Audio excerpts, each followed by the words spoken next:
میرے پیارے بچوں، کیا آپ جانتے ہیں کہ اس دنیا میں سب سے پہلا انسان کون تھا؟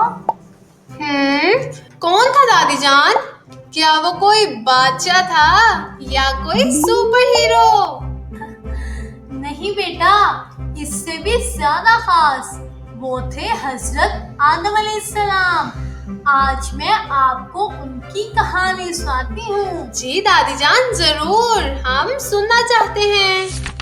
کیا آپ جانتے ہیں حضرت آدم علیہ السلام کو اللہ تعالیٰ نے خود پیدا کیا اور انہیں زمین پر اپنا نائب یعنی خلیفہ بنایا؟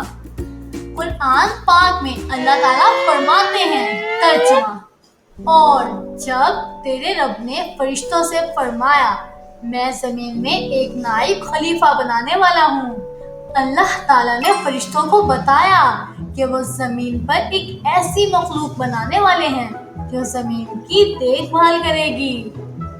پھر اللہ تعالیٰ نے حضرت آدم علیہ السلام کا پتلا بنایا اور اس کے بعد اللہ تعالیٰ نے اس مٹی کے پتلے میں اپنی طرف سے روح پھونکی۔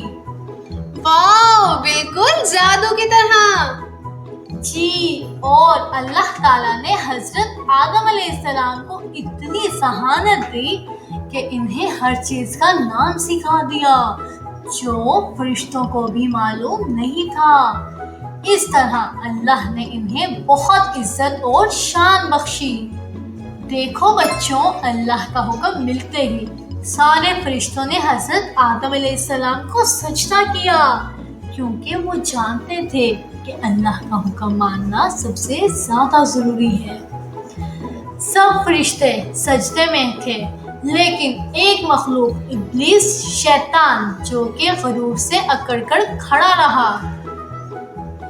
مجھے آگ سے بنایا اور اسے مٹی سے، میں اسے سجدہ نہیں کروں گا۔ ہاں، کہ اس نے اللہ کا کہنا نہیں مانا؟ جی بیٹا، اسی غرور اور نافرمانی کی وجہ سے وہ ہمیشہ ہمیشہ کے لیے اللہ کی رحمت سے دور ہو گیا اور شیطان کہلایا۔